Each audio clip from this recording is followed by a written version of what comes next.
اللہ کے نبی نے فرمایا سب سے بابرکت نکاح وہ ہے جس کے اندر خرچہ سب سے کم ہو. حدیث دیکھ رہے ہیں؟ سب سے بابرکت نکاح وہ ہے، سب سے زیادہ برکت والا نکاح وہ ہے جس میں خرچہ سب سے کم ہو. آج دیکھ لو بڑے بڑے خرچ کرنے والے اور بڑے بڑے میرج ہال بک کرنے والے، لاکھوں روپے کا ڈیکوریشن کرانے والے، بڑے بڑے میرج ہال بک کرا کے اپنی بیٹیوں کی شادی کرنے اور بیٹوں کی شادی کرانے والوں کو آپ دیکھو گے شادیاں زیادہ دن ٹکتی نہیں ہیں، فوراً 1-2 سال کے بعد طلاقوں کی نوبتیں آ جاتی ہیں. کیوں؟ برکت کیوں نہیں ہو رہی ہے؟ وہ نکاح کا تصور ہی ختم ہو گیا ہے.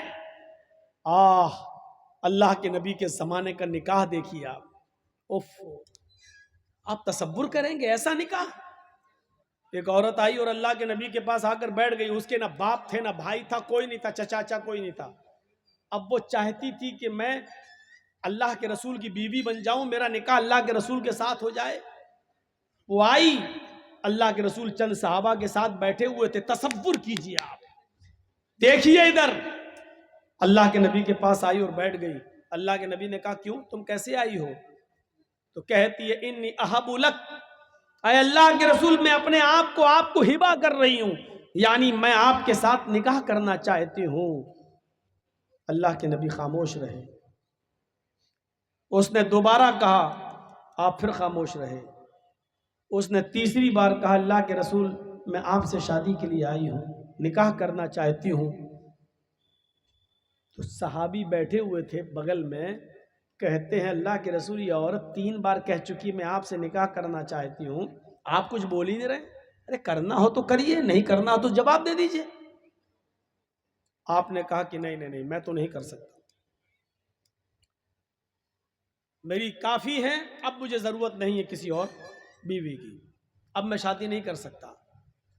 تو جھٹ سے وہ صحابی جو بیٹھے تھے کہنے لگے اللہ کے رسول آپ کو ضرورت نہیں ہے لیکن مجھے تو ضرورت ہے، اگر آپ نہیں کر سکتے تو میرے ساتھ کر دیجئے. وہیں بیٹھے. تصور دیکھیے، پہلے وہ آپ سے کرنا چاہتی، آپ نہیں میں تو نہیں کر سکتا، تو پھر میرے ساتھ کرا دیجئے. تو اللہ کے رسول نے اس عورت سے پوچھا دیکھو میں تو نہیں کر سکتا، یہ تم سے کرنا چاہتے ہیں، تم بھی ایک نظر ان کو دیکھ لو، اگر یہ پسند ہو تو تم ان کے ساتھ کر سکتی ہو اگر تمہیں ضرورت ہے. تو وہ کیا کہتی ہے، آئی تو تھی آپ کے لیے، لیکن اگر آپ نہیں کر رہے ہیں تو کوئی بات نہیں، زبردستی تھوڑی ہوتی ہے شادی. اگر آپ نہیں کر رہے ہیں تو کوئی بات نہیں، مجھے تو گھر بسانا ہے، اس کے ساتھ ہی میں کر لوں، آپ کر سکتے ہیں اس کے ساتھ میرا نکاح. اللہ کے رسول نے کہا یہ عورت تیار ہو گئی اس کے ساتھ شادی کرنے کے لیے، تو آپ نے اس عورت سے نہیں پوچھا تیرے باپ ہیں کہ نہیں، لڑکے کو کیا دیں گے، کپڑا کتنا دیں گے، سونا کتنا ملے گا، ساڑی کتنی ملے گی، چادر کتنی ملے گی. آپ نے یہ سوال لڑکی سے نہیں کیا، عورت سے نہیں کیا. عقل مند لوگوں سنو، اللہ کے رسول نے فوراً اس صحابی کی طرف دیکھا اور کہا سنو وہ تیار ہے تم سے شادی کرنے کے لیے، لیکن تم بتاؤ کہ تم اپنی بیوی کو کیا دو گے، تمہارے پاس مہر دینے کو کیا ہے. سب سے پہلا سوال صحابی سے، وہ تیار ہے لیکن نکاح بغیر مہر کے نہیں، پہلے یہ بتاؤ کہ تم اپنی بیوی کو مہر کیا دو گے. تو مہر کا نام سنا تو فوراً کہنے لگا ما عندی شیء، جب کچھ ہے ہی نہیں تو دوں گا کیا. کیا یہ تصور کر سکتے ہیں آپ شادی کا؟ اس کے پاس کچھ نہیں ہو، شادی کرنا چاہ رہے ہیں. کیا ہمارے پاس ہے؟ ہم لوگ کیا کہتے ہیں، پہلے اپنے پیروں پہ کھڑے ہو جاؤ پھر شادی کریں گے، پہلے گھر تو بنوا لو، پہلے کاروبار تو کر لو، پہلے کوئی بزنس تو کر لو، پہلے نوکری تو لگ، بعد میں شادی کریں گے، آ گئی تو کھلائیں گے کیا. اللہ کے رسول نے اس صحابی سے پوچھا کہ تم مہر کیا دو گے، کہنے لگے کچھ نہیں ہے میرے پاس. اللہ کے نبی نے فرمایا جاؤ اپنے گھر میں تلاش کرو، شاید کوئی چیز مل جائے مہر دینے کے لیے. کہا ہاں ٹھیک ہے جا رہا ہوں. گیا گھر، اپنی ماں سے، اپنی بہن سے اور جو گھر میں ہوتے ان سے پوچھا کہ کچھ ہے، سب نے جواب دیا کچھ نہیں ہے. کہا کیوں؟ کہ شادی کرنا چاہتا ہوں، مہر دینے کے لیے کچھ نہیں ہے، گھر میں بہت کچھ ڈھونڈا چاہتا کچھ نہیں ملا. آیا کہا اللہ کے نبی صلی اللہ علیہ وسلم گھر میں نے بہت کچھ ڈھونڈا کچھ ملا ہی نہیں، ہے ہی نہیں، میں کیا دوں گا، ہے ہی نہیں میرے پاس مہر دینے کو۔ اللہ کے نبی صلی اللہ علیہ وسلم نے پھر اس کو دوبارہ بھیجا۔ حدیث کے الفاظ دیکھیے، آپ نے کہا التمس خاتما من الحدید، لوہے کی انگوٹھی ہی مل جائے تو وہی لے آؤ، سونے کی نہیں، چاندی کی نہیں، لوہے کی انگوٹھی۔ آج 2 روپے میں ہمارے میلے میں مل جائے گی، لوہے کی انگوٹھی مل جائے تو وہی لے آؤ، جاؤ۔ وہ صحابی پھر دوبارہ اپنے گھر گئے، بہنوں سے پوچھا، بھائیوں سے پوچھا، ماں سے پوچھا، سب نے جواب دیا ہے ہی نہیں، لوہے کی انگوٹھی بھی نہیں ملی۔ یعنی 5 روپے اس زمانے میں، 5 روپے اس زمانے میں تو کچھ اور، اتنا بھی نہیں تھا ان کے پاس کہ وہ لوہے کی انگوٹھی خرید سکے۔ آتے ہیں اور کہتے ہیں ما وجدت خاتما من الحدید، اے اللہ کے رسول مجھے لوہے کی انگوٹھی بھی نہیں ملی، اور اتنا ہے نہیں میرے پاس کہ لوہے کی انگوٹھی خرید سکوں، نہیں ہے۔ مایوس ہو گئے۔ اللہ کے نبی نے کہا تعجب ہے، تمہارے گھر میں کچھ نہیں ہے، چلے نکاح کرنا ہے، لوہے کی انگوٹھی بھی نہیں ہے، پھر مہر کیا دو گا؟ کہتا ایک چیز ہے، یاد آیا۔ اب دیکھیے یاد بھی آئی تو کیا چیز یاد آئی، آپ کو بھی ہنسی آئے گی۔ کہا کیا ہے؟ بولو بولو جلدی بولو، کیا ہے؟ کہتا عندی ازارن، ایک لنگی ہے میرے پاس، تہبند لنگی۔ اللہ کے نبی نے کہا اچھا جا جا جا اسی کو لے آؤ۔ تو کہا اللہ کے رسول کیوں؟ ارے وہی تم اپنی ہونے والی بیوی کو مہر میں دے دو لنگی۔ کہا اللہ کے رسول اس کو دے دوں گا تو باندھوں گا کیا میں؟ وہی تو پہن کے سوتا ہوں میں، وہی تو گھر میں رہتا ہوں تو وہی تو پہنتا ہوں میں۔ تو اللہ کے رسول نے کہا وہ پرانی لنگی ہے کہ ہاں؟ تو کہا وہ بھی تو نہیں دے سکتا ہے؟ کہا وہی ایک تو ہے جو پہن کے سوتا ہوں میں، اور کچھ نہیں ہے میرے پاس۔ تو کہا وہ بھی نہیں دے سکتا؟ کہا آدھی دے دوں گا، اس کو پھاڑ دیتا ہوں، آدھی دے دیتا ہوں۔ تو اللہ کے رسول نے کہا پھر آدھی اس کے کس کام کی ہے؟ جب تو لنگی کو آدھا کر دے گا، 2 ٹکڑوں میں بانٹ دے گا اور آدھا اس کو دے گا، تو آدھے اس کی کوئی کام کی نہیں رہے گی، اور پھر آدھی تیرے پاس رہے گی، وہ بھی کسی کام کی نہیں رہے گی، پھر تو باندھ بھی نہیں پائے گا۔ ارے دینا تو پوری دے۔ اس نے کہا اللہ کے رسول آدھی میرے پہننے کے کام نہیں آئے گی، لیکن بچھا کے بیٹھنے کے کام تو آ جائے گی۔ نہیں نہیں پوری تو نہیں دوں گا، چاہے نکاح ہو یا نہ ہو میرا، پوری نہیں دے سکتا۔ اتنا بھی نہیں، اور نکاح تصور کیجئے آپ، ہمارے زمانے میں ہو سکتا ہے کچھ نہ ہو نکاح؟ بنتے ہیں ہم اپنے آپ کو اہل حدیث، بنتے ہم اپنے آپ کو مسلمان، بنتے ہم اپنے آپ کو محمد رسول اللہ کے ماننے والے۔ اور محمد رسول اللہ کی یہ شادی جو آپ کروا رہے ہیں ایک صحابی کے ساتھ، تصور کیجئے ہمارے سماج میں نہیں ہے۔ کہ اللہ کے رسول ایک لنگی ہے آدھی دے سکتا ہوں، آپ نے کہا آدھی نہ تیرے کام کی نہ اس کے کام کی، بولا پوری نہیں دے سکتا۔ مایوس ہو گیا، بیٹھ گیا، جانے لگا۔ آپ نے کہا کہاں جا رہے ہو؟ جا رہا ہوں کھیتی کروں گا، کچھ باڑی کروں گا، کھیتی باڑی کروں گا، جا رہا ہوں، ہل چلاؤں گا، کھیت جوتوں گا، کام کروں گا، محنت کروں گا، کیا کروں گا یہاں؟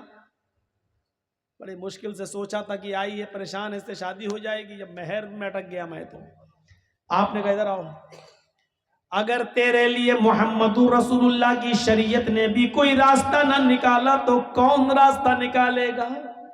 پھر تیرے لیے کون سا مذہب راستہ نکالے گا؟ پھر کون سا دین تیرے لیے راستہ نکالے گا؟ کیا کسی کے پاس کچھ بھی نہ ہو تو کیا اس کو شادی کرنے کا حق نہیں ہے؟ کیا اس کو اپنی پاکیزگی کے ساتھ زندگی گزارنے کا حق نہیں ہے؟ بیٹھو۔ بیٹھ گیا۔ آپ نے کہا یہ بتاؤ تمہیں قرآن کتنا یاد ہے؟ اور سنو مسلمانوں، چادر نہیں ہے، لوہے کی انگوٹھی نہیں ہے، کپڑا نہیں ہے، کرتا نہیں ہے، پیجامہ نہیں ہے، پورے گھر کا سرمائے میں ایک لنگی ہے، وہ بھی پرانی، اور وہ بھی پوری کی پوری دینے کے لیے تیار نہیں ہے۔ سونا نہیں، چاندی نہیں، کپڑا نہیں، دولت نہیں، ان سب چیزوں سے وہ دور تھا۔ لیکن جب اللہ کے نبی نے اس سے پوچھا کہ تمہیں قرآن کتنا یاد ہے بتاؤ، تو جھٹ سے بولا اے اللہ کے نبی قرآن میں ہمیں سورہ ملک یاد ہے، سورہ حشر یاد ہے، سورہ نبا یاد ہے، سورہ حاقہ یاد ہے، سورہ جمعہ یاد ہے، سورہ منافقون یاد ہے، سورہ قیامہ یاد ہے. آپ نے کہا کہ تمہیں اتنی صورتیں منہ زبانی یاد ہے؟ فرمایا ہاں. کہا پھر بھی کہہ رہے ہو کہ میرے پاس کچھ نہیں ہے. تمہیں یہ صورتیں یاد ہیں؟ کہاں. کیا تم یہ صورتیں اپنی ہونے والی بیوی کو سکھا دو گے؟ کیا اس کو بھی یاد کرا دو گے؟ کہا ہاں، اس میں کیا بڑی بات ہے، جو ہمیں یاد ہے وہ اس کو بھی یاد کرا دوں گا. آپ نے فوراً اس عورت سے کہا اے اللہ کی بندی، تیرے ہونے والے شوہر کے پاس مال نہیں ہے، سونا نہیں ہے، چاندی نہیں ہے، انگوٹھی نہیں ہے، کپڑا نہیں ہے، ساڑی نہیں ہے، زیورات نہیں ہے تجھے دینے کے لیے، لیکن ہاں اس کے پاس قرآن کی صورتیں جو تجھے یاد کرا سکتا ہے. کیا میں انہی قرآن کی صورتوں کو مہر بنا دوں اور یہ مہر تو قبول کر لے، یہی صورتیں تیری مہر ہو جائیں؟ یعنی تیرا شوہر تجھے یہ صورتیں یاد کرا دے، تیرا پتی تجھے یہ صورتیں یاد کرا دے اور تو اسی کو اپنا مہر مان لے. کیا یہ ممکن ہے؟ کیا تو ایسا کر سکتی ہے؟ کیا مہر میں تو ان صورتوں کو لے سکتی ہے؟ چیخ پڑی اے اللہ کے نبی بس کیجئے، بس کیجئے. جس عورت کے نکاح میں قرآن کی صورتیں مہر بن جائیں، جس عورت کی نکاح میں قرآن کی آیتیں، قرآن کی صورتیں مہر بن جائیں، اس سے زیادہ بابرکت نکاح کس کا ہو سکتا ہے؟ اس سے زیادہ خیر و برکت والا نکاح کس کا ہو سکتا ہے؟ پھر اللہ کے نبی صلی اللہ علیہ وسلم نے کھڑے ہو کر نکاح پڑھا دیا اور اس عورت کو خود قاضی بن گئے. اور اس کے چونکہ باپ نہیں تھے، ماں نہیں تھی، چچا نہیں، بھائی نہیں، کوئی نہیں تھا، تو خود اللہ کے نبی صلی اللہ علیہ وسلم اس کے ولی و سرپرست بن گئے. جس کا کوئی نہ ہو تو قاضی ولی بن سکتا ہے، نکاح پڑھانے والا ولی بن سکتا ہے. پھر اللہ کے نبی صلی اللہ علیہ وسلم اس کے ولی بن گئے، اس کے سرپرست بن گئے، اور آپ نے اس عورت کا نکاح اسی جگہ پر کر دیا ہے. نہ باراتیوں کا پتہ تھا، نہ ہاتھ میں مہندی لگائی گئی ہے، نہ ہلدی ملی گئی ہے، نہ اوٹنا ملا گیا ہے، نہ لڑکی والے لڑکے دیکھنے آئے ہیں، نہ لڑکے والے لڑکی دیکھنے، نہ چوروں کا پتہ، نہ ڈاکوؤں کا پتہ، نہ جہیز کا پتہ. میرے پیارے ساتھیوں، اسی جگہ شادی ہوئی ہے اور اسی جگہ سے رخصتی ہو گئی ہے. یہ سادہ والی شادی کے چرچے 1400 سال کے بعد آج بھی ہو رہے ہیں اور قیامت تک انشاءاللہ ہوتے رہیں گے. تمہاری شادیاں اتنی مہنگی کہ شیطان بھی پناہ مانگے. بتائیے اس کے چرچے کتنے دن ہوتے ہیں؟ زیادہ سے زیادہ 1 مہینہ، 2 مہینہ، 1 سال. پھر طلاق کی نوبت آ جاتی ہے تو یہ ہوتا ہے کتنا خرچ کیا تھا، دیکھو آخر کیا ہوا ہے اس شادی کا حال. میرے بھائیوں، اتنی سنجیدگی کے ساتھ کی گئی شادی کے چرچے 1400 سال کے بعد ہو رہے ہیں اور قیامت کی صبح تک ہوتے رہیں گے، کیونکہ ہمیشہ سادگی کے چرچے ہوتے ہیں، ہمیشہ سادگی مثال بنتی ہے، ہمیشہ سمپلٹی مثال آئیڈیل بنتی ہے. میرے بھائیوں، شہرت اور ریا نمود میرے بھائیوں آئیڈیل نہیں بنتی ہے. نکاح آسان کرو، نکاح آسان کرو. یہ آسان شادیاں تھیں. ہیرو ہونڈا، یاما، اور آج کل کون کون سی چلنے لگی، اپاچے. اور ہم تو چلانا بھی نہیں جانتے، اس لیے ہمیں تو گاڑیوں کے بس 3-4 ہی کے نام یاد ہیں. یہ سب گاڑیاں آج چل رہی ہیں اور مانگ رہے ہیں، اور پھر اس گاڑی پہ بیٹھ کے ایسے جاتا داماد، شرم بھی نہیں آتی ہے اس بھیک میں ملی ہوئی گاڑی پر بیٹھنے میں. اور انٹرنیشنل فقیر بنا بیٹھ کے چلا رہا، پھر بھی شرم نہیں آ رہی. چلا کیسے تیرا ضمیر کیسے گوارا کر لیتا ہے اس گاڑی پر بیٹھنے پر؟ تیرا دل کیسے برداشت کر لیتا ہے سسر کی طرف سے بھیک میں ملی ہوئی اس گاڑی پر بیٹھنے پر؟ مولانا جرجیز بھگو بھگو کے مار رہے ہیں. کیسے ضمیر گوارا کر لیتا ہے؟ اب ہاں یار، ارے گاڑی کب لی نہیں ملی ہے، کس شادی میں ملی، شادی میں فخر سے کہہ رہا ہے.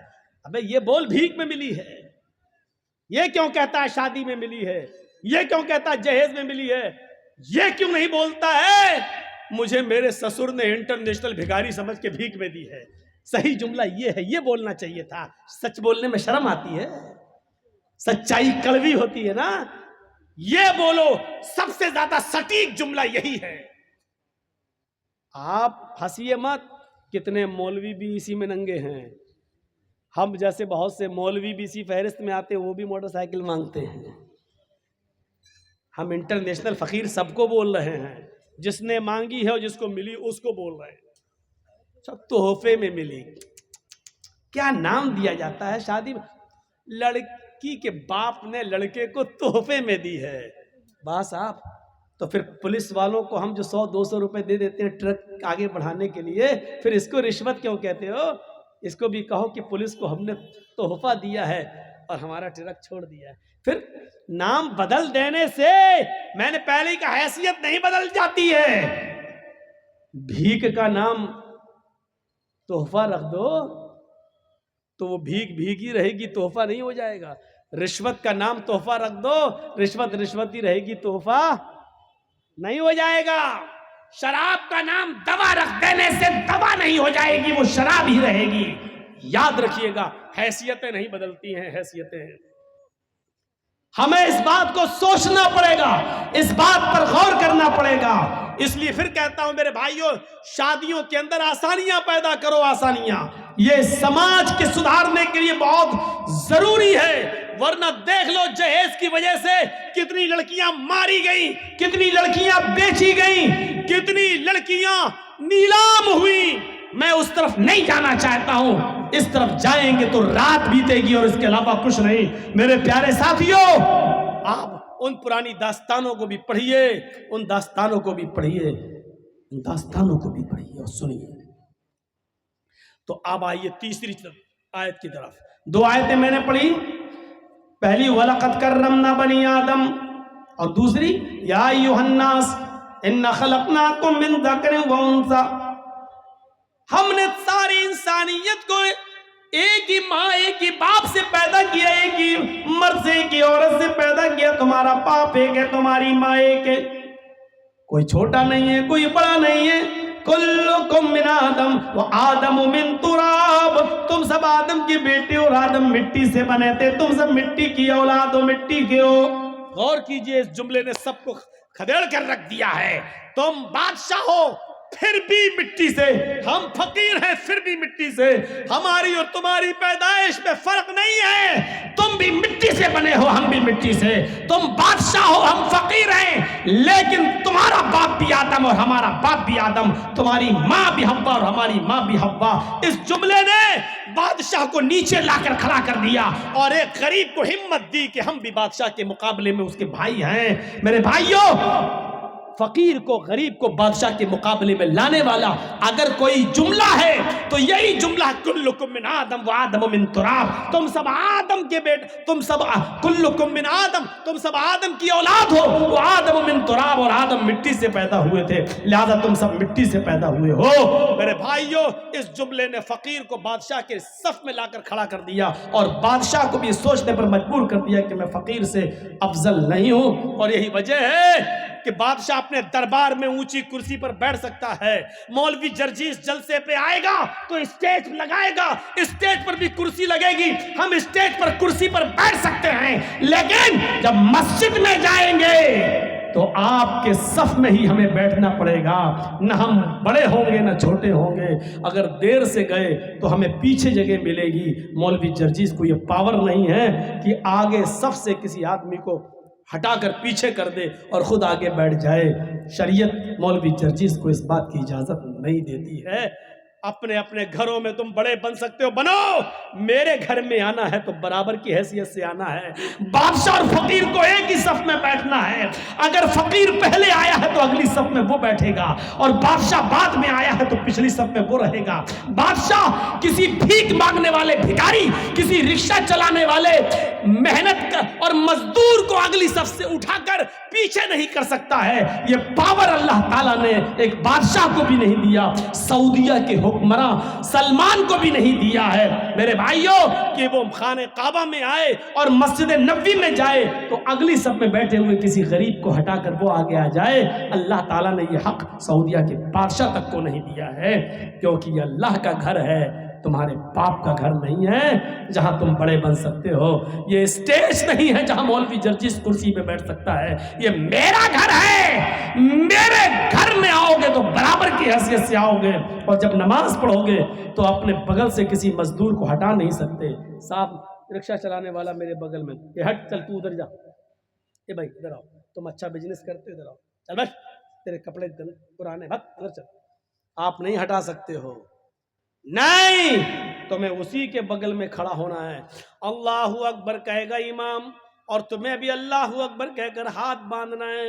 امام کہے گا اللہ اکبر، تمہیں رکوع میں جانا، اس کو بھی رکوع میں جانا ہے، سجدے میں بھی تمہیں اس کے ساتھ سجدے میں جانا ہے۔ یہیں پر وہ منظر نظر آئے گا، ایک ہی صف میں کھڑے ہو گئے محمود و ایاز، ایک ہی صف میں کھڑے ہو گئے محمود و ایاز، نہ کوئی بندہ رہا نہ کوئی بندہ نواز۔ میرے بھائیوں، یہ اسلام کی پوتر شکشا ہے، یہ اسلام کی پاکیزہ تعلیم ہے کہ تم سب ایک ہی باپ کی اور ایک ہی ماں کی اولاد ہو۔ ڈاکٹر بھیم راؤ امبیڈکر نے جب یہ پڑھا کہ برہما نے اپنے منہ سے برہمن کو پیدا کیا اور پیروں سے شودر کو، تو ڈاکٹر امبیڈکر چونکہ ہریجن تھے، نیچی ذاتی کے تھے، شودر تھے، ان کو یہ تعلیم پسند نہیں آئی، انہوں نے ہندو دھرم کو طلاق دے دیا، اسلام قبول کر لیا۔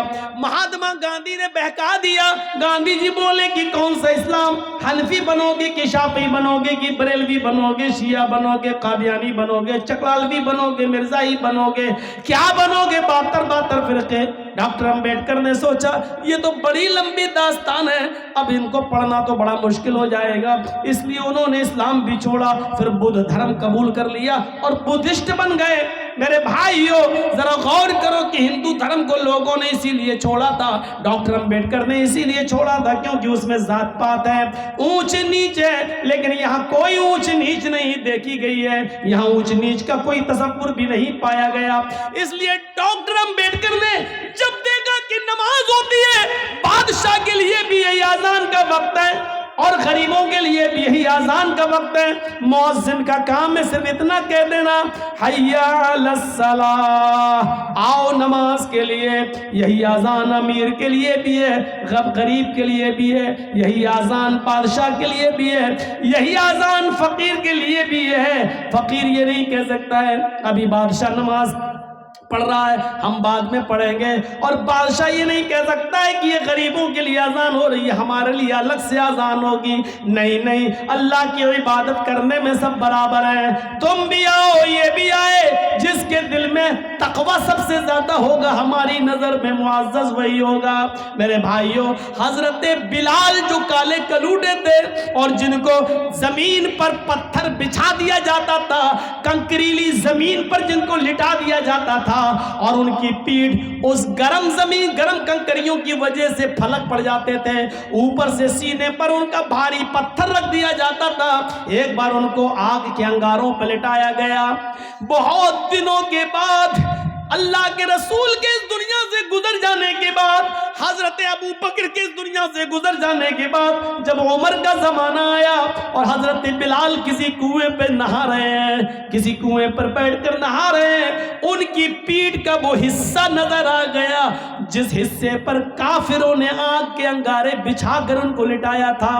آگ کے انگاروں سے تپی ہوئی پیٹھ جو بالکل جل چکی تھی، حضرت عمر فاروق نے جب اس پیٹھ کو دیکھا، اللہ کے رسول کے گزر جانے کے بعد، ابو بکر کے گزر جانے کے بعد، حضرت عمر جب خلیفہ بنے اور ان کے سامنے جب وہ پیٹھ آئی تو حضرت عمر پیچھے سے جاتے ہیں اور اس پیٹھ پر بوسہ دے دیتے ہیں، اس پیٹھ پر اپنے ہونٹ رکھ دیتے ہیں۔ حضرت بلال نے جو پیچھے مڑ کے دیکھا کہنے لگے امیر المومنین آپ۔ حضرت بلال جلدی سے غسل کرتے ہیں، جب حضرت عمر کے پاس ان سے ملنے کے لیے آتے ہیں تو حضرت عمر فاروق نے اپنے سر سے امامہ اتارا، پگڑی اتاری اور جلدی سے اس کو زمین پر بچھا دیا اور کہا بلال آؤ آؤ بلال، اس پگڑی پر بیٹھو، ہمارے سر سے اترے ہوئے اس امامے پر بیٹھو، تمہاری عزت تو جناب محمد رسول اللہ نے کی ہے تو ہم کیوں نہیں کریں گے، یہ ہمارے سردار ہیں، آؤ آؤ۔ میرے پیارے ساتھیوں، شکل و صورتوں کی وجہ سے کسی کو عزت نہیں ملتی ہے، عزت تو عمل اور تقوی کی وجہ سے ملتی ہے۔ یہی بلال ہے کہ جن کے بارے میں اللہ کے نبی نے کہا تھا بلال تم ایسا کون سا عمل کرتے ہو کہ میں نے جنت میں تمہارے جوتوں کی آواز سنی ہے۔ فرمایا اللہ کے رسول، اے اللہ کے نبی، میں جب بھی میرا وضو ٹوٹتا ہے تو میں دوبارہ وضو بنا لیتا ہوں اور وضو بنانے کے بعد 2-4 اب 6-8 رکعتیں ضرور پڑھ لیتا ہوں جتنی اللہ مجھے توفیق دیتا ہے۔ یہ بلال تھے جن کے لیے حضرت عمر اپنے سر سے پگڑی اتار کر زمین پر بچھا دیتے تھے اور کہتے تھے آؤ بلال بیٹھو، جس کی عزت جناب محمد رسول اللہ نے کی ہو اس کی عزت ہم کیوں نہیں کریں گے۔ میرے بھائیوں، کون نہیں جانتا خولہ بنت ثعلبہ کون سی عورت تھی؟ خولہ بنت ثعلبہ وہ بوڑھی عورت تھی کہ جن کی آخری عمر میں بڑھاپے میں ان کے شوہر اوس ابن صامت نے ان سے زہار کر لیا تھا۔ آپ نہیں سمجھ پائیں گے زہار کس کو کہتے ہیں، میں آپ کو تھوڑی سی اسپیڈ کم کر کے بتاتا ہوں۔ ان کے پتی نے، اوس ابن صامت نے اپنی پتنی خولہ بنت ثعلبہ سے کہہ دیا تھا انت علیہ کا زہر امی، آج کے بعد تو مجھ پر میری ماں کی طرح حرام ہو گئی، یعنی جیسے میری ماں مجھ پر حرام ہے آج کے بعد تو بھی مجھ پر حرام ہے، میں تجھے ہاتھ نہیں لگاؤں گا۔ کوئی پتنی سے اگر یہ جملہ کہہ دے تو اس کے لیے آج تو سزا ہے، لیکن جب اوس ابن صامت نے کہا تھا اس وقت سزا متعین نہیں ہوئی تھی۔ اس وقت اصول یہ تھا کہ اگر کسی نے اپنی بیوی کو اپنی ماں کی طرح کہہ دیا تو ماں ہی کی طرح اس کو ماننا پڑتا تھا، اب اس سے مل نہیں سکتا تھا۔ جیسے ماں کی خدمت کرتے تھے ویسی اس کی خدمت کرنا پڑے گی، اس کے پیر دباؤ، ماں کہہ دیا تو وہ ماں کی طرح اس کی سیوا کرو، یہ قانون تھا پہلے۔ خولہ بنت ثعلبہ نے کہا اوس ابن صامت سے یہ تم نے کیا کیا، مجھے ماں کی طرح حرام کر لیا، اب میرے بچوں کا کیا ہوگا؟ رونے لگی، لیکن بندوق سے گولی جب نکل جائے تو پچھتانے سے کیا فائدہ؟ اب تیر سے کمان نکل چکا ہے، کمان سے تیر نکل چکا ہے، اب پچھتانے سے کیا فائدہ؟ لیکن اوس ابن صامت نے کہا جاؤ اے خولہ اللہ کے رسول کے پاس جاؤ، شاید تمہارے لیے کوئی راستہ نکل جائے۔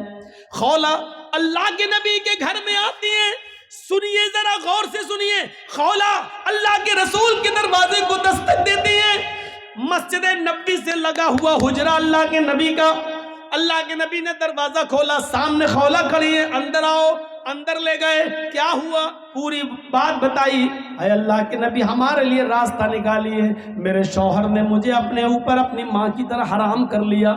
اللہ کے نبی نے کہا اے خولہ جاؤ تم یہاں سے، میرا دماغ کیوں خراب کر رہی ہو، تمہارے لیے میرے پاس کوئی راستہ نہیں ہے، اے خولہ جاؤ، اب تو تم ان کے لیے ان کی ماں کی طرح ہو چکی ہو، اب تو ہمارے پاس بھی کوئی راستہ نہیں ہے۔ وہ ضد کرنے لگی، طلاق نہیں دیے میں کیسے ان کو چھوڑوں، صرف ماں ہی تو کہہ دیے تو کوئی راستہ تو نکالیے۔ اللہ کے نبی نے فرمایا کہ میرے پاس تمہارے لیے کوئی راستہ نہیں ہے۔ حدیث کے الفاظ تو یہ ہیں کہ اللہ کے نبی نے ان کو اٹھایا اور فرمایا خولہ تم کیوں ہم سے ضد کر رہی ہو، جب میں تمہارے لیے کوئی قانون نہیں بدل سکتا پھر مجھ سے ضد کرنا بیکار ہے، چلو یہ دروازہ کھلا ہے میں کھول دیتا ہوں، تم جاؤ، آج کے بعد تم اپنی ماں اپنے شوہر کے لیے ماں ہی کی طرح حرام ہو چکی ہو۔ اللہ کے رسول نے خولہ بنت ثعلبہ کے لیے دروازہ بند کر دیا، جاؤ، نہیں کوئی راستہ نہیں ہے، اور ان کو باہر کر کے دروازہ بند کر دیا۔ خولہ باہر نکلی لیکن سامنے مسجد نبوی کی چوکھٹ دیکھتی ہے، گھستی ہے اور مسجد نبوی کے دروازے پر پیر رکھتی ہیں تو اللہ کے رسول کا دروازہ دیکھتی ہیں، نبی کی چوکھٹ دیکھتی ہیں، ایک طرف مسجد کو دیکھتی ہیں ایک طرف نبی کی چوکھٹ کو دیکھتی ہیں، چہرے پہ مسکراہٹ آتی ہے خولہ بنت ثعلبہ کے، اور کیا کہتی ہے، اے محمد صلی اللہ علیہ وسلم، کہو زور سے صلی اللہ علیہ وسلم، اے محمد صلی اللہ علیہ وسلم، آپ کی چوکھٹ بند ہو گئی تو کیا ہوا، آپ کا دروازہ بند ہو گیا تو کیا ہوا، رب کا دروازہ تو کھلا ہے، رب کی چوکھٹ تو کھلی ہے۔ مسجد کے اندر جاتی ہے، کنویں سے پانی کھینچتی ہے، وضو بناتی ہے اور اسی مسجد نبوی میں 2 رکعت نماز پڑھتی ہے، اور 2 رکعت نماز پڑھنے کے بعد اس عورت نے خولہ بنت ثعلبہ نے اپنے ہاتھ بلند کر لیے اور کہا اے اللہ نبی کا دروازہ بند ہے لیکن تیرا دروازہ تو بند نہیں ہے، الہ العالمین میرے شوہر نے مجھ سے زہار کر لیا ہے، اپنی ماں کی طرح حرام کر لیا ہے، بچوں کو پیار تو میں دے سکتی ہوں لیکن کھلانے پلانے کی ذمہ داری تو میرے شوہر کی ہے. اے اللہ میرے لیے اور میرے ہسبینڈ کے درمیان کوئی راستہ نکال, میرے اور میرے پتی کے درمیان کوئی راستہ نکال. تیرے نبی کی چوکھٹ بند, تیرے نبی کا دروازہ بند, تیرے نبی نے راستے بند کر دیے, تیرا دروازہ کھلا ہے. میں تیری چوکھٹ پہ سر رکھتی ہوں, پیشانی رکھتی ہوں, ماتھا رکھتی ہوں. اے اللہ میری فریاد سن لے. آسمان سے اللہ نے جبرائیل کو بھیجا, قرآن گواہ ہے, قد سمع اللہ قول التی تجادلک فی زوجہا وتشتکی الی اللہ. اللہ نے اس عورت کی فریاد سن لی جو آپ سے بحث کر رہی تھی, جو آپ سے تکرار کر رہی تھی اپنے شوہر کے بارے میں, اور مسجد کے کونے میں بیٹھ کر وہ تشتکی الی اللہ, اللہ سے گڑ گڑا رہی ہے, اللہ سے رو رہی ہے. آئے بزرگوں کی چوکھٹوں کو چوبنے والوں, آئے مزاروں کی مٹیوں کو چاٹنے والوں, یہ محمد رسول اللہ کا دروازہ جب بند ہوتا ہے تب رب کا دروازہ کھلتا ہے. یہ رب کا دروازہ ہے.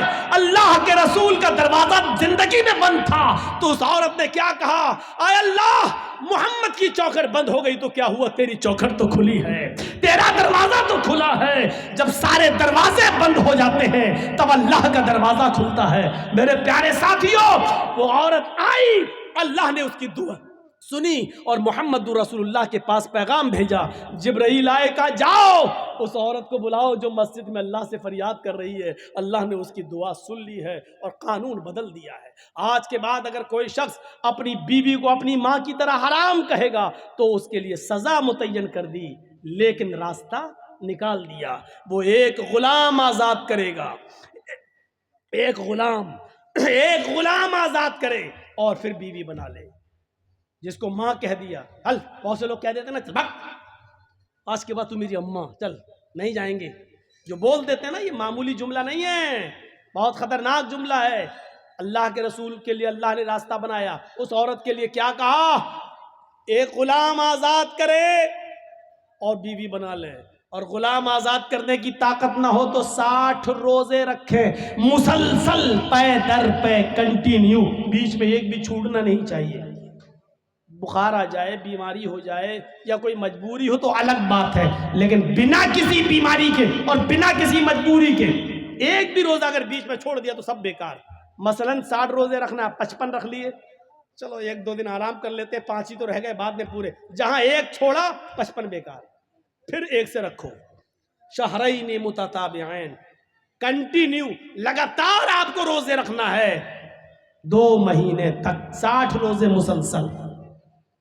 شہرین متتابعین, 60 نہیں 59 بھی ہو سکتے ہیں. اگر 2 مہینے 29 کے چاند ہو جائیں تو 58 بھی ہو سکتے ہیں. ایک چاند 29 کا ہو جائے, ایک چاند 30 کا ہو جائے تو 59 بھی ہو سکتے ہیں. دونوں چاند 30 کے ہو جائیں تو 60 بھی ہو سکتے ہیں. تو شہرین متتابعین, 2 مہینے کنٹینیو مسلسل روزے رکھے گا وہ.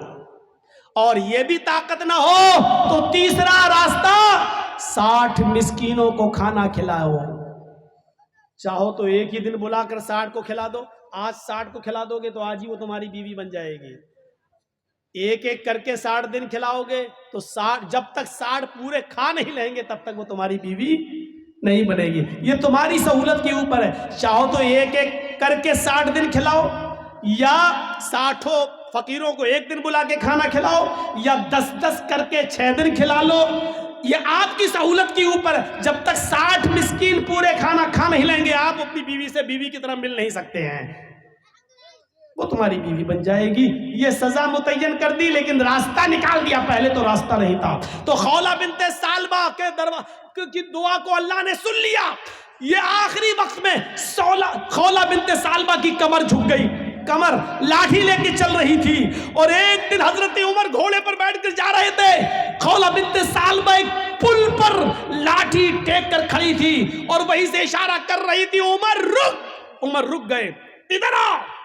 حضرت عمر خولہ بنت سالبہ کی آواز سن کر گھوڑے سے اتر گئے اور چلے گئے, نیچے جھک, اور کچھ بات کہنے لگی ان کے کان میں.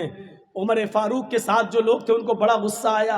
ایک معمولی سی بڑھیا عمر فاروق کو دھمکی دیتی ہے, ان کا گھوڑا روکتی ہے, ان کو گھوڑے سے نیچے اتارتی ہے اور کہتی ہے کان ادھر کر, کان میں کچھ بولتی ہے. فرمایا امیر المومنین, ایک معمولی عورت آپ کو گھوڑے سے اتارتی ہے اور آپ اتر جاتے ہیں. ایک معمولی عورت آپ کو اشارہ کر کے بلاتی ہے اور آپ چلے جاتے ہیں. ایک معمولی بڑھیا آپ کو کہتی کان نیچے کر اور وہ آپ کے کان میں کچھ بولتی ہے, آپ سن لیتے ہیں. کیا بات ہے, اتنا کیسے؟ فرمایا حضرت عمر نے, اے میرے ساتھیوں, یہ معمولی عورت نہیں ہے. خولہ بنت ثعلبہ معمولی نہیں ہے. جب محمد کے دروازے بند ہو چکے تھے تب اس کے دروازے کو اللہ نے کھولا تھا.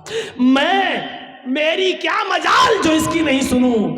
ساتوں آسمان کے اوپر عرش پر بیٹھا ہوا وہ اللہ جب اس عورت کی فریاد سننے کے لیے تیار ہے تو عمر کے اندر یہ مجال نہیں کہ وہ گھوڑا چھوڑ کر آئے اور اس کی بات نہ سنے. میرے اندر اتنی ہمت نہیں ہے. میرے پیارے ساتھیوں, یہ تھے حکمراں جو ایک معمولی بوڑھی عورت کی بات کو سننے کے لیے چلے جاتے تھے. اور دلیل کیا دیتے تھے؟ اس عورت کی بات کو جب اللہ نے ساتویں آسمان کے اوپر سنا تو عمر کی مجال کیا ہے جو زمین پر رہ کر اس کی بات کو نہ سنے. نہیں, میرے اندر اتنی جرت نہیں ہے, میرے اندر اتنی بہادری نہیں ہے, میرے اندر اتنی. تو اسلام سہولت کا نام ہے, اسلام آسانی کا نام ہے. آپ دوسروں کے لیے آسانی پیدا کریے, لڑکی والوں کے لیے مجبوریاں پیدا مت کیجیے.